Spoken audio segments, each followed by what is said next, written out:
Welcome to The Big Picture. It is Tuesday at 9 a.m. Thanks for joining us. I'm Bryn Caswell. And I'm Collin Dorsey. It's great to have you with us. And guess what? Good news today. It's going to be dry for the first day in 11 days. Finally. That is a record-setting stretch of rain, according to meteorologist Justin Gertz. I mean, I was literally singing Rain, Rain, Go Away. It needed to go. I was like, it just poured again yesterday. I was like, there cannot be this much water. I know. It's not spring. It just summer. keeps coming. Summer to fall. But we're done with it for today. It's back tomorrow. But hey, we get one day to dry out. One day. Yeah, okay. We'll take it. Well, let's look at our headlines for today. We are tracking a series of shootings, one of them involving an officer with Columbus police. We're going to get into that. People are, I don't want to say speculating, but Columbus police are investigating whether multiple of these shootings, one that happened yesterday and one that happened overnight, may be connected. We also have the Red Cross coming in, talking about their Give In Blood drive happening tomorrow. We'll also be discussing their response with Perry County, which we know was severely impacted by the flooding that we've had. Right, and then Kevin Landers is going to join us later around 9:40 to talk about some interesting ties in this murder investigation out of Delaware County. We know 3 people now face murder charges, including the daughter of a 55-year-old woman. So that is continually a developing story, and Kevin Landers has interviewed the victim a number of years ago. Yeah, this is a very wild story. Right. So Kevin joins us at 9:40 this morning. But all right, let's get into these this string of shootings from yesterday. So this all started, I'm going to start with the very first shooting because this is how it makes sense in my brain. So this started at 12:30 in the afternoon after a funeral service got out at a church on Woodward Avenue. Now, there was a drive-by shooting, according to police, that happened as people were leaving that funeral service at the church. This was at the Antioch Jordan Columbus Baptist Church off of Woodward Avenue again. We know 2 people were shot. They were taken to the hospital. They are expected to survive. Columbus police, they could not tell us who this funeral was for. This was out of respect for the family that was grieving. But bystanders there recall the moment shots rang out as they were walking out of the church. I think we're about to walk there, and I just heard switches go off. It was just like, grrr, like really fast. Sounds like a firecracker or something. Did you see anybody get hurt? I was out of there as soon as I heard because everybody kind of looked like, what was that? But I knew what it was. I had to get going. So I didn't really see anything. I ran behind the car. I was trying to get safe. Called my homegirl. I was just trying to leave. Yikes. So 3 hours after this drive-by shooting, just 3 miles away on Gibbard Avenue, there was an officer-involved shooting where 2 women were then injured, also taken to the hospital. But again, these shootings were 3 hours after each other, 3 miles apart. We asked Sergeant Fuqua with the Columbus Police if these were connected, and Fuqua basically said at this time, we cannot have that. We do not have that answer. This is still under investigation, but they were urging no retaliation. Right. And I think there were the questions about this one is who fired the shots? Why were the shots fired? We know that Columbus police officers fired their weapons in this one. And Columbus police says, well, our officer that fired the shots wasn't the one who hit anybody. So there's a lot of questions around that. Oh, right. That's, yeah. We need to be clear about that. Right. Sure. An officer fired their weapon, but it is not one of, they did not hit anybody. Women. We know that somebody fired shots toward them, hit these 2 women.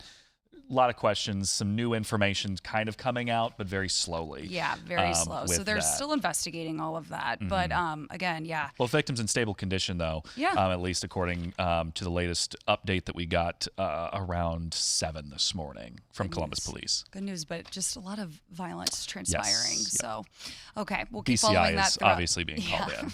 We'll keep following this throughout the day, and we'll have an update probably around noon on 10 TV News at noon.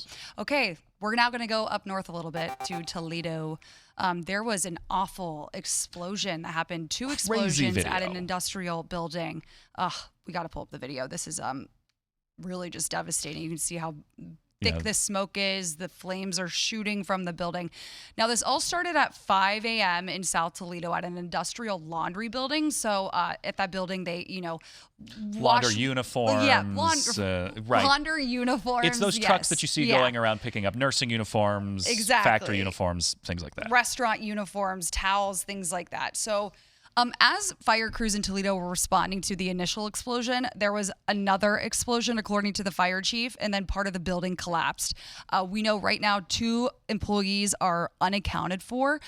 Right now, they do not know if there were fatalities. They're saying no fatalities have been confirmed, but there have been a couple of minor injuries in that they believe employees were inside the building at the time of the first explosion. The other caveat to all of this, not only just putting out the extreme flames, were that there was a water line that ruptured underneath the building because the fire chief in her interview, she was explaining how part of this building, a lot of it's underground, which made putting this out very challenging. So when this water line erupts, it's like another thing they're challenged with when it comes to the water pressure. At 9:05, this is still actively happening. Yeah. So it's been going on for hours at this point. Let's play a soundbite from Allison Armstrong, who's the fire chief in Toledo. Safety from explosions and a hazardous material standpoint, right? So initially they had explosions, so we had to stay back a little bit, use our master streams like you see in the ladder truck.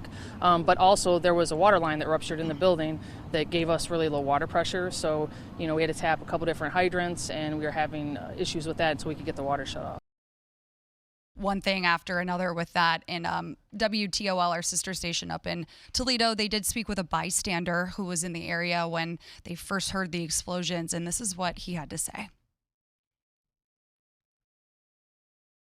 I felt the vibration thinking it was the train, and I woke back up and I was like, okay, well, didn't really feel like nothing happened, but then I got back up and felt the whole house shake, along with other people that were out here. They felt the same thing, and then I ran outside thinking there was something major going on, and I came outside, and next thing you know, I looked up in the sky and saw the explosion from my own 2 eyes right in front of me. It went up pretty high. Yes, high indeed, and you can see all that smoke just still billowing behind him. And right now, fire crews are urging people to stay away from that area. The heavy black smoke is a concern right now, but other than that, they're working to contain the flames and find those 2 people that are unaccounted for. So we'll keep following the story also throughout the day. And I know when reporters first got to the scene there in Toledo, the biggest question was, is this a chemical plant? Are there chemicals inside what of is this? The danger? Right. Was the danger? And so, again, just a lot of questions still surrounding that. As crews are actively working to put out the fire, they can't really begin their investigation completely. And again, I want to reiterate, this isn't a recovery mission right now. It's still search and rescue. Right. I was hoping I could get a live shot image out of Toledo. But I don't have that pulled up. If we get it by the end of the show, we will. Absolutely. But at least when I came in here 10, 20 minutes ago, it was still you just still see smoke billowing out. They've got the ladder trucks out, getting as much water on that as possible. But certainly a very active situation going on in Toledo this morning. All these hours later. Okay. Well, coming up next, we have Kimba Financial joining us. We were talking about mortgage rates. There's been a little bit of a break, a little bit of an improvement, but what does it mean for you? What does it mean? They're still kind of high. We break it down. We'll be back in 2 minutes. Not every weather impact day is dangerous, but plenty are inconvenient. That's where our weather impact team comes in with the details that matter the most. Live, local, whenever you need it. No waiting, no guesswork. Stay in the know and be prepared with 10 TV.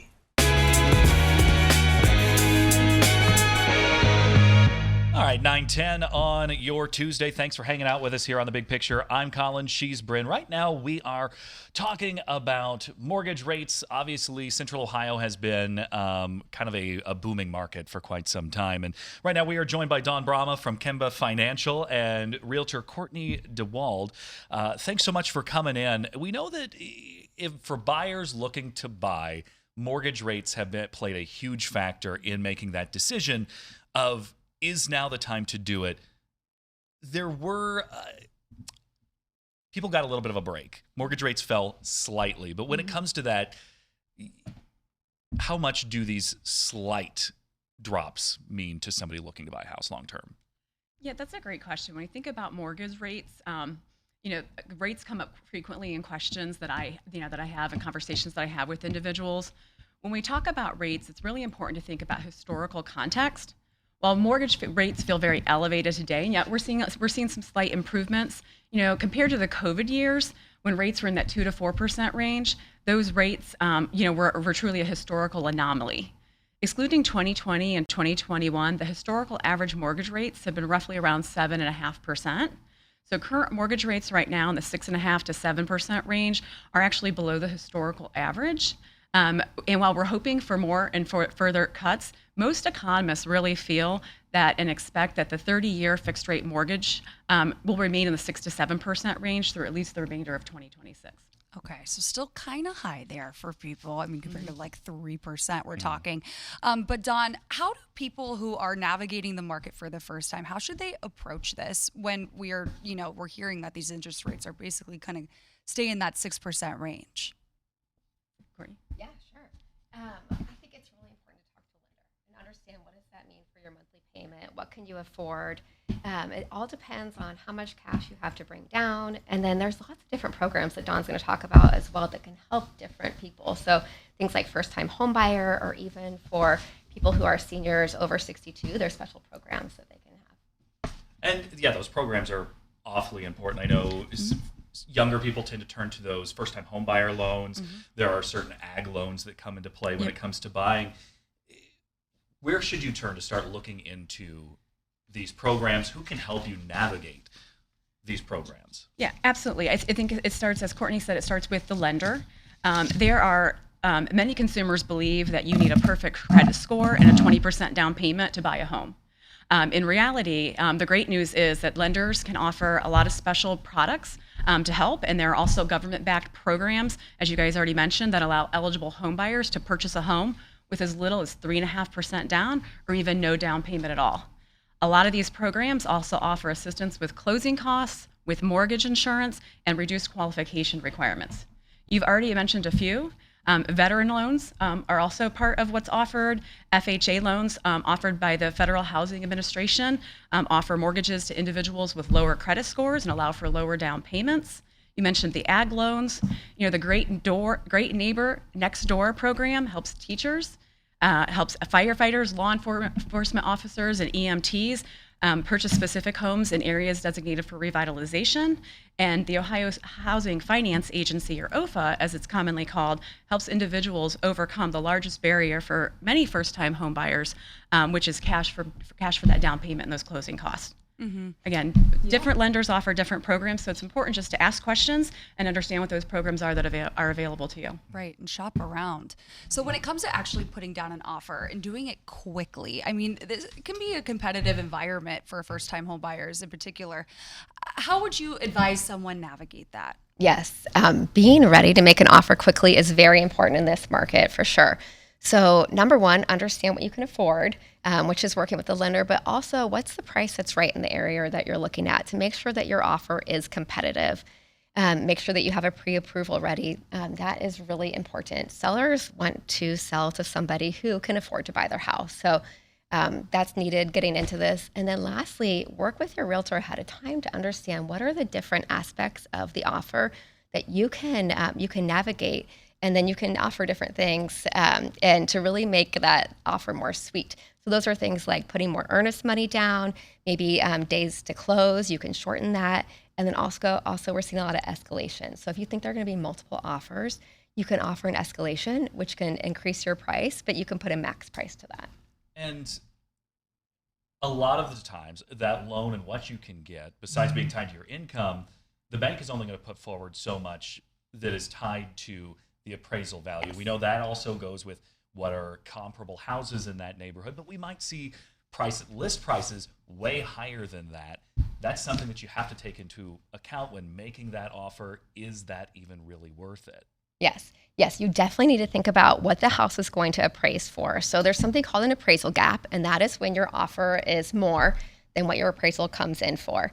We aren't seeing it as much as we did in 21, 22, but maybe 7 to 10% of the time there might be a gap in the appraisal. There are things, though, that you can do to mitigate that. So if there is a gap that comes in, your agent can talk to that appraiser, and they can give them relevant data, things like comps in the area, to see if maybe that can lessen the gap there a little bit.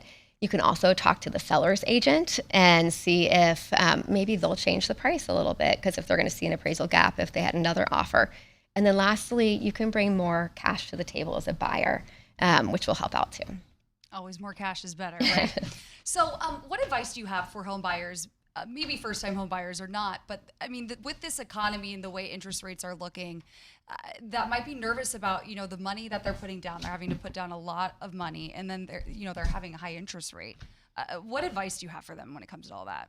Yeah, I guess, home ownership starts long before house hunting begins. And so researching the down payment and the closing cost programs I talked about is certainly a great way to start. Other specific tips to get prepared for home ownership include improving credit by making all payments on time, keeping card balances low, avoiding new debt, and of course, ensuring your credit report is accurate and error-free. Reducing your monthly payments, your monthly debt by putting extra dollars towards, your credit cards, your car loans, student loans, or any other debt you may have. I'd recommend creating a dedicated home savings plan by establishing a kind of home purchase savings account and make transfers to that account with each paycheck. The best savings account option available for this is a Homebuyer Plus savings account, which is offered at select banks and credit unions across the state of Ohio through a partnership with the Treasurer of State. This savings account is a special account with a great above interest market rate, which allows Ohioans to save faster and realize homeownership much sooner. And finally, a great way to both save and prepare for home ownership is to start living on your future mortgage payment. Right? If your rent is currently $1,200 and your future mortgage payment is expected to be $800, pay your rent obviously at the $1,200, but take that extra $600 and set it aside to understand if you're going to be comfortable living on that new mortgage payment. Every small and consistent step, even little ones, make a really big difference in the next 12 to 18 months as you're preparing for home ownership. Right. It's so important to make sure that you can afford it and still have money left over to do the things you want. It's great to have the house you want, but you still want to be able to do those things. And when it comes to the clients that you work with, I know when I bought a house, it was really helpful that my realtor helped me kind of navigate shopping for where is going to give me the best rate of, I went through a credit union because the point was a little lower. Right. Is that something that you kind of walk through with, especially new clients? Yes, definitely. Agents have relationships with multiple lenders. So we'll give you options based on their expertise kind of in each area, and then they can really help get you started. We recommend that you shop around, just like we've all said, and talk to the one who has the right program for you and the one who you fit with the best. And what's the big difference right now with the trends you're seeing people buying homes nationally compared to the Columbus market right now? Columbus is hot. Mm-hmm. Actually, the National Association of Realtors named Columbus one of the 10 hot spots for real estate for 2026. And reason being is affordability and also economic growth. So talking about affordability for a minute, Columbus's median home prices are around $300,000 and nationwide it's $400,000. And then also cost of living here in Columbus is about 7 to 10% lower than it is nationwide. And then with economic growth, we have several corporate headquarters here. We have healthcare, we have universities, and then of course with Intel bringing about 13,000 jobs in the next 5 years. Okay, awesome. Well, Courtney, Dawn, thank you so much. Thank you guys. Thank you. Thank you. All right, coming up next, we are talking with the American Red Cross because the American Red Cross is still in desperate need of blood donations, but also they are in the middle of helping everybody in Central Ohio recover from those devastating storms that we really saw roll in a week ago today and then continued through the weekend. We're kind of covering all the topics with them in 2 minutes. I'm Jeff Hogan. I've been a journalist at 10 TV for more than 20 years. I don't just report about our community, I belong to it. And that's why we care so deeply about getting it right. And when local journalism is done right, it moves. It moves you to act, to speak up, or lend a hand. And yes, it moves your heart through the kind of human storytelling that stays with you wherever you are. And at 10 TV, we're here for all of it. These are the stories that move Central Ohio. Welcome back to the Big Picture, 9:22 on our Tuesday morning. Don Hawkins joining us from the American Red Cross. Thank you so much for coming in here today. Thanks for having me, guys. Okay, we are talking about two things. We're going to talk about Perry County, then we're going to briefly touch on the Given Blood Drive happening tomorrow. So as of yesterday, you guys gave us an update about shelters in Perry County for those impacted by the flooding. How many shelters do you have open now? So we have one in Perry County that's been open since last week. We've got another one here in Columbus, and then we have one over in Dearborn, Indiana, Lawrenceburg, Indiana, Dearborn County, because that's part of the area we cover. And that was also hit with some storms. Our Perry County shelter this morning had, I think, 54 people overnight. Wow. So, we've seen that number fluctuate up and down. It was going down really nice, and then those storms came in Saturday night into Sunday morning and bumped it back up. The shelter is going to be open for the foreseeable future. We're just making sure that those folks have somewhere to be, somewhere that is safe, and somewhere where they can, start figuring out how to respond. And I mean, for your coverage area to just get hit time and time and time again, obviously you said the shelter in Indiana, we've got the one at the Southland Scioto Community Center, then those in Perry County. What kind of strain on resources is this put on the American Red Cross just to make sure that everybody gets what they need? What's wild is we had a few of our big disaster folks deploy out to Washington for those wildfires the week before the storms came in, because it was like, oh, everything's clear at home. We don't have to really be stressed right now. Put us in a little bit of a spot because we've had to call in all of our volunteers that we can. We've got an appeal out to folks who want to take up volunteering with the Red Cross. We are streamlining that process, and you can, there's a QR code we have for it. You can sign up for that, and it's really quick and easy. We'll get you trained up, paired with a more seasoned volunteer, and it's basically a way for like a neighbor to go help a neighbor. Folks who are seeing what's going on now and saying, what can I do to help? They can help us join in and make that effort a little bit easier. Okay. And also just talking about physical items, things like blankets and hygiene products. Do you need any physical donations like that right now? So we don't take the physical donations because that essentially we run into the issue of making sure that it is safe. All the donated items are safe. All these other community groups are doing that. I've seen so many great stories about churches and other organizations throughout Perry County, throughout Franklin County, and they are taking those donations. Right now, our main focus is being able to staff our shelters and get folks out there to distribute our cleanup kits that we've already made and prepared. Those are, for people to clean their houses, get everything set up nicely, if maybe they didn't get hit that hard. Mm-hmm. And I know when we look at, New Lexington and Crooksville, cleanup and recovery there, it's going to take some time. I mean, there's people still dealing with high water in their homes. How long is the Red Cross there to help? At what point do you pull back?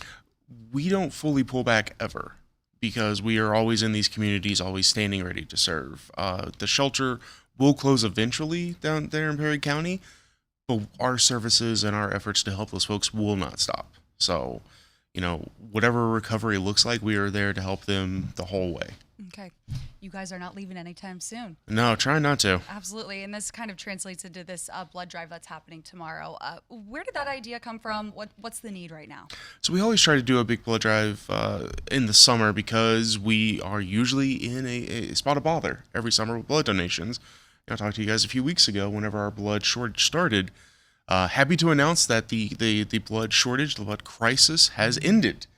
We are back in a stable supply of blood. But we can find ourselves in another bad spot if donations slow down again.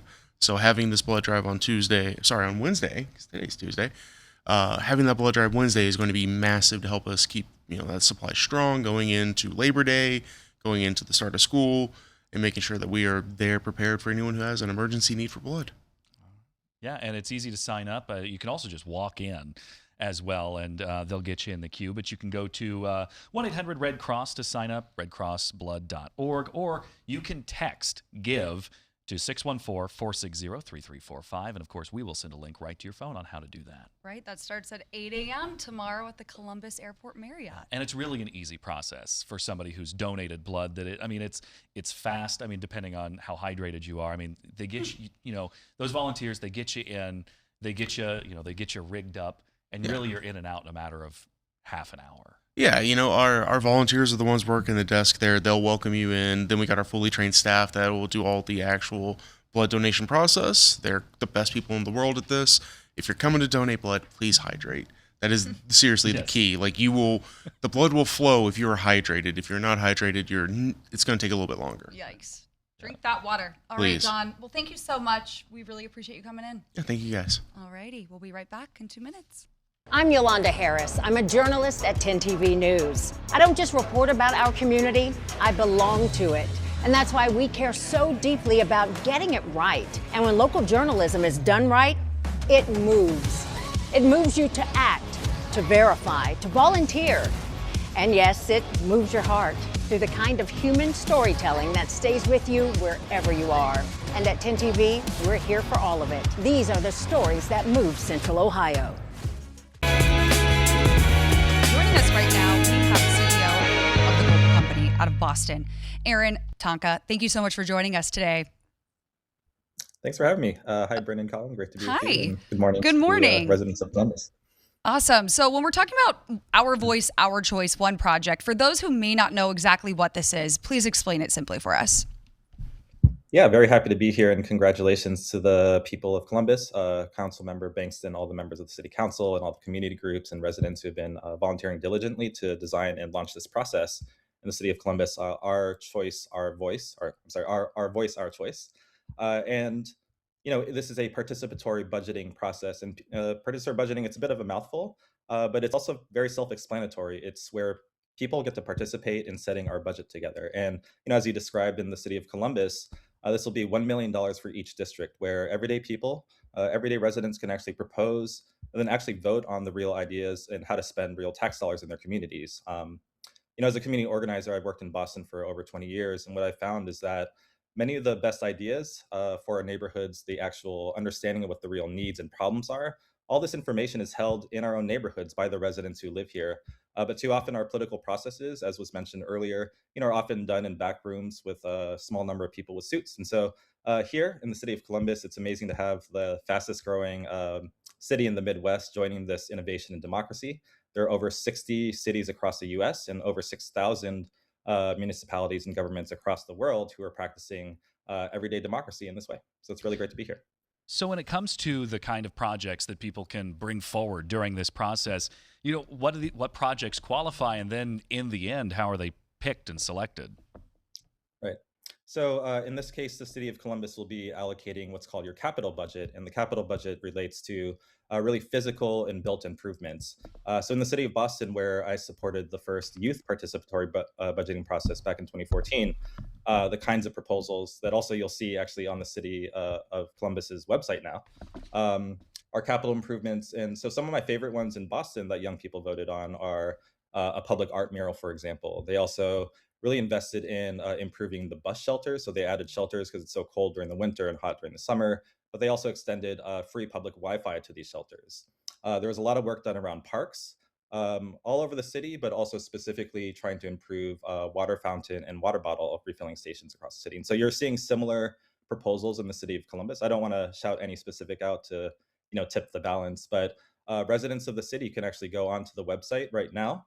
And over 130 people have already submitted ideas, and there's over 189 proposals. I'm actually seeing them roll in as we speak. And so it's an opportunity for everyday people to actually talk about what do you need in your neighborhood. You know what the dangerous potholes are, what the unsafe street corners are. And this is an opportunity for us to actually present ideas, not just complain, but like build solutions together and find them together.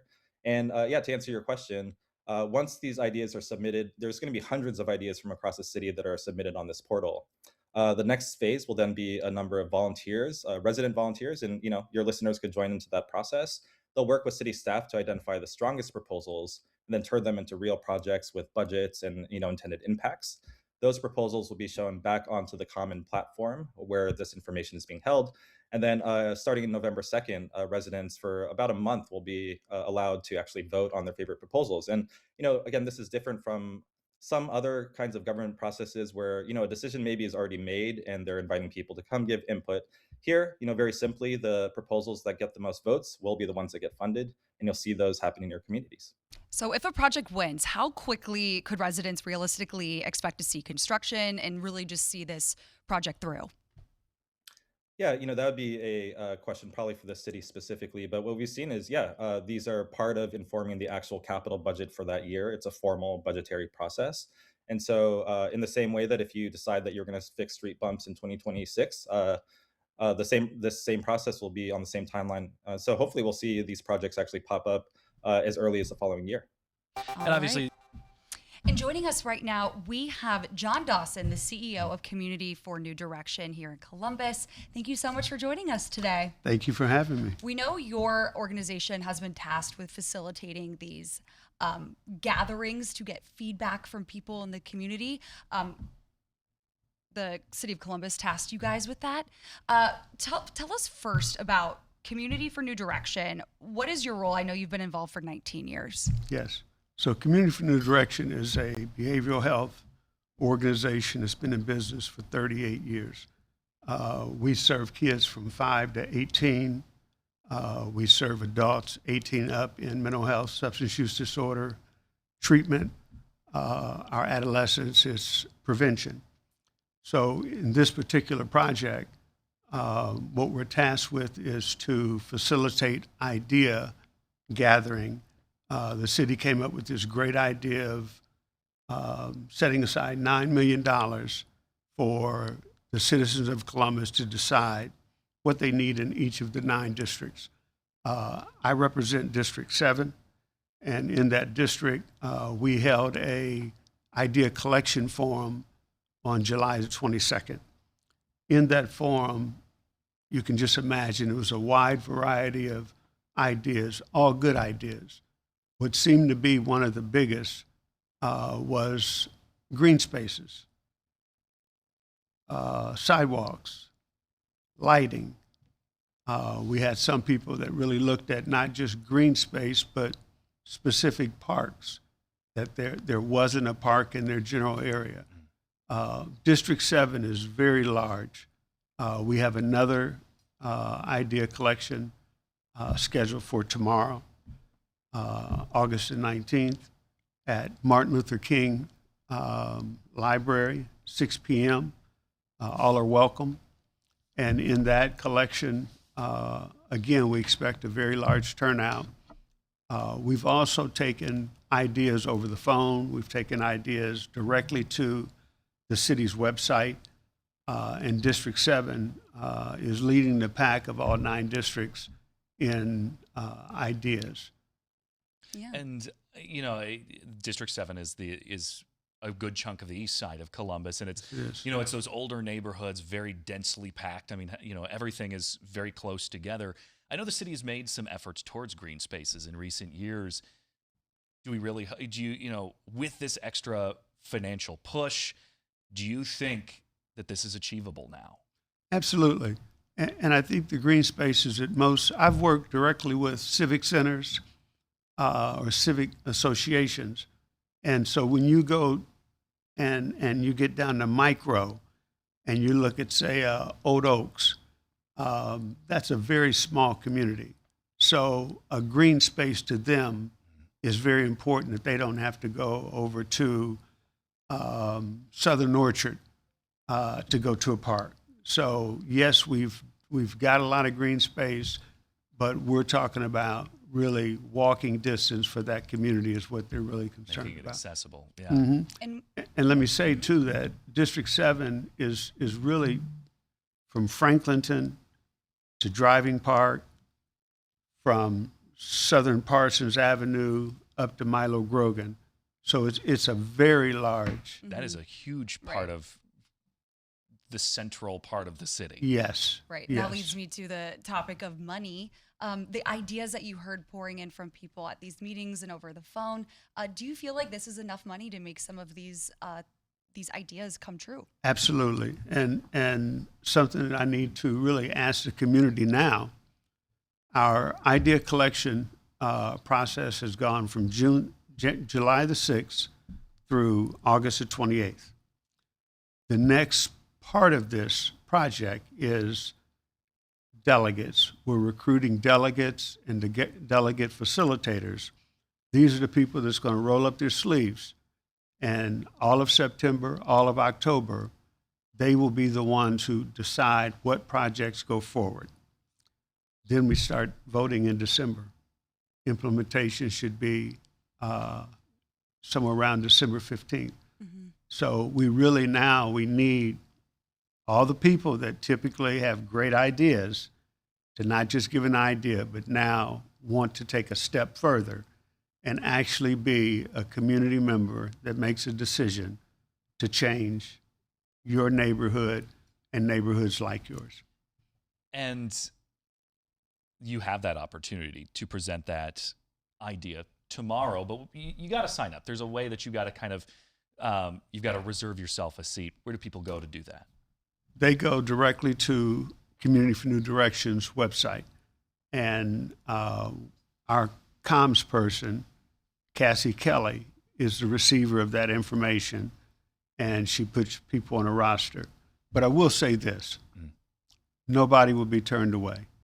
Basically, we will utilize the capacity of the library. We'll stay as long as we need to. I'll arrange alternative meetings outside of the one scheduled tomorrow if for some reason we have more people than we're able to serve. People call me all the time. I get emails directly with just one idea, and that one idea is as important as 10 ideas from a gathering. So they can reach me at 614-402-7831. My email is jdawson@cndcolumbus.org. And John, I know you've been with this organization for a really long time. What has it been like over the last couple weeks, seeing really just democracy being played out on such a grassroots level? It's been great, really. It's refreshing to see government put spending in the hands of the citizens, because who knows best what they need in their neighborhood than the person that lives there. So we love it. Absolutely. We love being a part of it. All righty. Thank John, you so thanks much. so much. Coming up next, Kevin Landers joins us to talk about this ongoing homicide investigation out of Delaware County and a few of the twists and turns that we've learned over some of our past reporting. I'm Tracy Townsend, anchor at 10 TV News This Morning. My goal is simple: help you feel informed and connected. Because when news moves fast, you need a team that moves with you. Make the move to 10 TV News This Morning, weekdays from 5 to 9, anywhere you watch. 9:43 on your Tuesday. Welcome back to The Big Picture. I'm Collin. She's Bryn. We are joined by Kevin Landers. We are talking about this homicide out of Delaware County. We have an 18-year-old Brianna Dutcher who is charged with murder, along with two men in the death of 55-year-old Tamla Dutcher, who is Brianna's mother. Correct. This story, as it kind of keeps coming out, gets more and more odd. Yeah. What did you kind of, looking into what you did yesterday, some of the digging you did, what did we find out? Well, we learned just moments before she was supposed to appear in court that the prosecutor decided he was going to charge her with murder. Originally, she was facing obstruction of justice charges for lying about what she claimed she didn't know about the crime.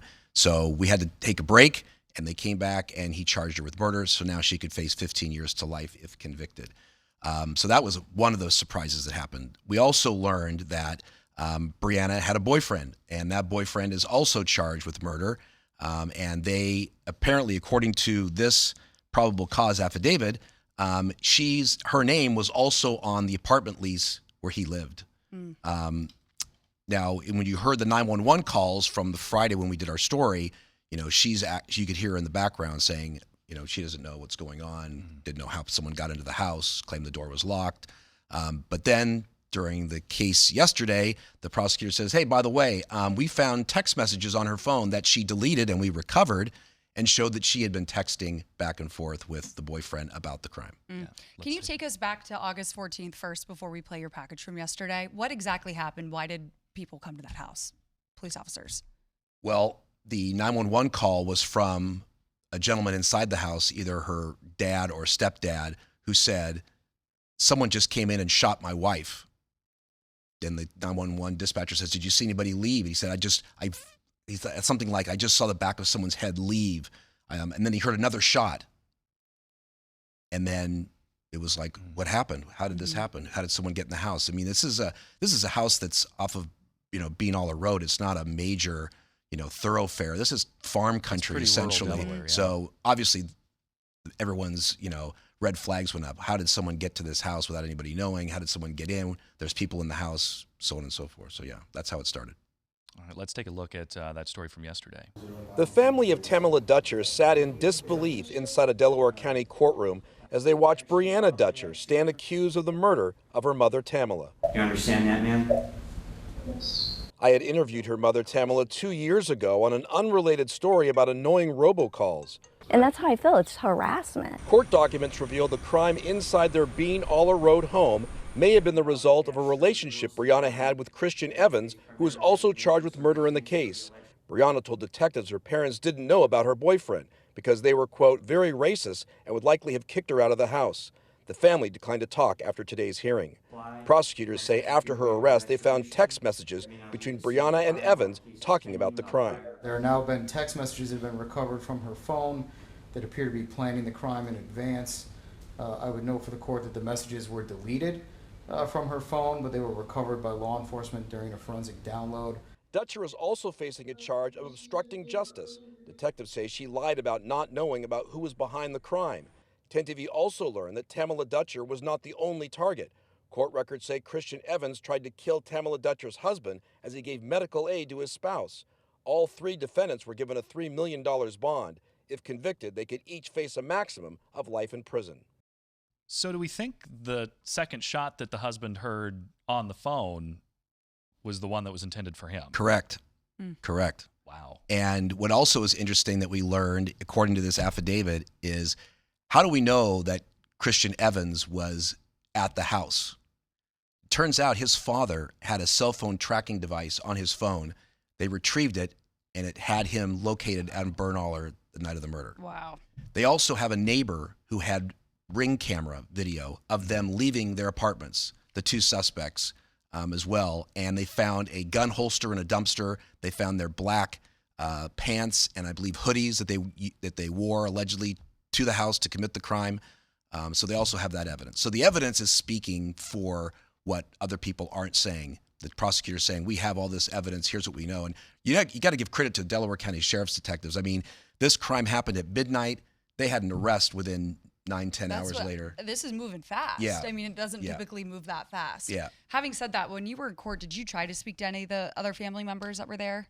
So here's what sort of the sad part is. When I was at the crime scene, the sister drove up, not knowing what had just happened. And she stopped and she said, who are you? And I said, I'm with Channel 10. What happened? I said, would you mind getting out of the car? Because I saw she had a child in the back seat and I didn't want to have that discussion with the child. Right. So she parked, came out to the side, and I told her what happened. And she asked, where's my sister? And I said, she has passed away. Where's her daughter? I said, I have no idea. I saw her in court, obviously, yesterday. They didn't want to be on camera. They didn't want to talk at all, understandably. I could see the dad just, shaking his head when Brianna's picture came up and she was talking. You could just see, just in disbelief, he was shaking his head. Like, you can imagine what was going through his mind. How could this happen? How could you do this? And they have not spoken since. All we have is his 911 call. That's all we know about sort of his state of mind at that point. But clearly this is a tragedy all around. Christian Evans is running track at Ohio Wesleyan University. I guess Brianna was going to run track there as well. So these 3 lives have been seriously changed forever. How was DeJamius Payne wrapped up in this? We know Evans was the boyfriend. Right. I think DeJamius Payne and Evans, I think, were living together in the apartment together. I don't know what his role was. We don't know. I mean, they said repeatedly in court that this is a developing case. I don't think they know exactly what the motive was behind it. Now, according to the court record, what you can read into it is that clearly she had a relationship with Christian Evans who she felt her parents would not be accepting of. And there was also apparently some kind of disagreement between her and her mother over some cleaning. She claimed there was a fight between her mother. She claimed she gave her a bloody nose. And then the probable cause is, I think Brianna says that Evans said you should just kill her. But whether that was a motive for this, we don't know. This is still unraveling. The sheriff's department, the sheriff in Delaware County is not talking about the case. Right. Prosecutors aren't talking, and the detectives are talking at this point. Clearly, you want to preserve as much evidence as they can. So now the case, we had basically a bond hearing yesterday. They each get $3 million. Now the decision is, do they go to a grand jury? And if they go to the grand jury, then that will eliminate the preliminary hearing. So that's what we're waiting for next is the grand jury decision, perhaps, and then we'll see what charges stick, and then we'll move from there.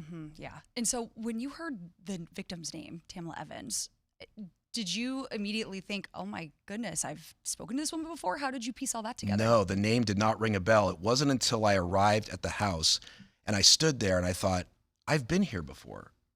How do I know this house? And I remember across the street was this bright red barn.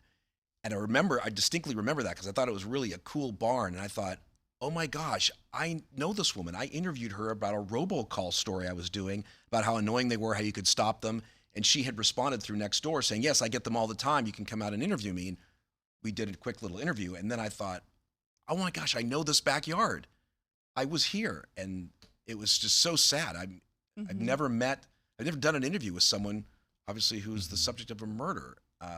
So it was stunning. I felt so badly that I was back here again, unfortunately, for horrible circumstances. Right. Oh my gosh. Well, we're going to keep following this. We know you will, of course. So it's an interesting case for sure. It really is. Yeah. Thank you, Kevin. You're welcome. All right. We'll be back in 2 minutes to wrap the show up. The 10 TV Plus TV app, streaming 24/7. Local news from the team you trust. Track how the weather will impact your day. Breaking news, live from the scene. All the news you need. 10 TV Plus. Download on your TV and watch for free.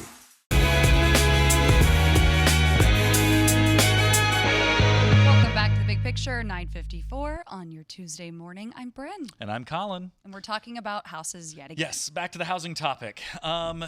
If we know that like searching for a house has changed so much. We've got Zillow, Redfin, Remax, Century 21. They've all got websites now that everybody just posts houses to. Right. It's easy to scroll through. But we know those listings aren't always the most truthful. Yeah. One thing that people are running into are, whether that be agents, sellers, however this is working, using AI to do, to spruce it up, to place furniture, and sometimes change the house altogether.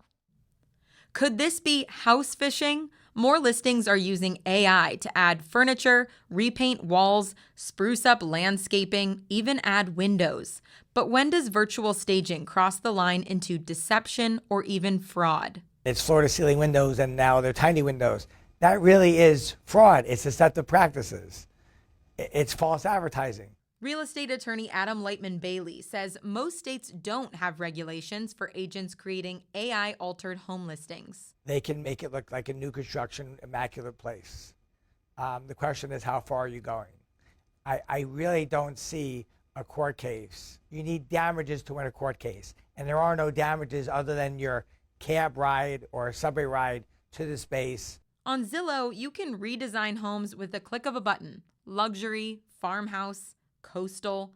But real estate broker Andrew Azalea says virtual staging is different from more deceptive AI practices. You're staring at a windowless building, altering this and changing that view. 14-foot ceilings, you have 3 windows. You would think there'd be a lot more light. I can alter the light and make you think it's bright in here all day long. So we put some AI platforms to the test, adding furniture, painting walls, making the space brighter. In some cases, AI created staircases and added extra walls. So why do you try not to use AI on a listing? It's horrible for the agent because anytime you start an interaction that way, it doesn't end well. Real estate agents from the get-go don't have the greatest reputation. They're treated almost like used car salesmen, and this just kind of proves that point. Increasingly, states are issuing warnings against deceptive listings, potentially suspending real estate licenses. Officials say never buy a home sight unseen. Visit in person, take measurements, and assess any damage for yourself. Evan Moon, CBS News. Okay, so Central Ohio MLS, they do have requirements that realtors need to follow when they're posting houses online. This is specifically for Ohio. So the MLS now requires that AI-generated images, they need to be clearly labeled that this has been altered or generated by AI. And then realtors can't use AI to cover damage or hide any structural flaws within a house, which is really important. I mean, what if there's a crack in the foundation and they just go, all right, ChatGPT, edit that over. Don't show that. So there are fines up to $500 for potential, if you do that, if you're caught, and you could also have your MLS license taken away. Wow. So, because I know in Ohio, they're taking it seriously. Yeah. And doctoring images has been around forever. I think I was telling you this before we came back that I, found a house that I liked. It was really cute. It looked really nice in the listing, and then drove by one day after work. It was like being house fished. Chipping paint. It was just really, really rough on the outside, where the online listing made it look like it's move-in ready to go. Right. And we know, I mean, they can get into Photoshop, and obviously now it's AI, but just kind of boost the coloring a little bit, make the sun a little brighter, Airbrush, the grass a little greener. And it makes a difference. And it makes buyers, potential buyers especially, want to click. Because but there are some key questions that buyers should be asking themselves. So who priced this home? That's the number one. Was it a realtor or was it some website like Redfin, some algorithm? Were any of these photos digitally staged? You have to ask yourself that as well, which I feel like you have to ask yourself that with any photo you see online these days. 'Cause that piece of furniture might not actually fit. Right. And how does the agent verify AI-generated data within their zip code? And we obviously know Central Ohio is following certain guidelines with that. So, and then, I mean, always like the best advice is if you can, go see the house in person. Right. And then that, to me, though, is especially if it's one that like, even the outside's been doctored up in the photos, that immediately is a turnoff to me because I'm like, what is wrong? Like, what else is wrong in this house? Yeah. Like that to me like sends up all sorts of red. And he kind of touched on that in that story. The realtor that Evan Moon was talking to there was that, he's like, it affects our reputation because people are already kind of a little skeptical. So, Stay vigilant. Stay vigilant, folks. With those AI-generated photos. But no, it's really hard to buy a house these days and see what's real and what's not. But that's why you go in person or FaceTime.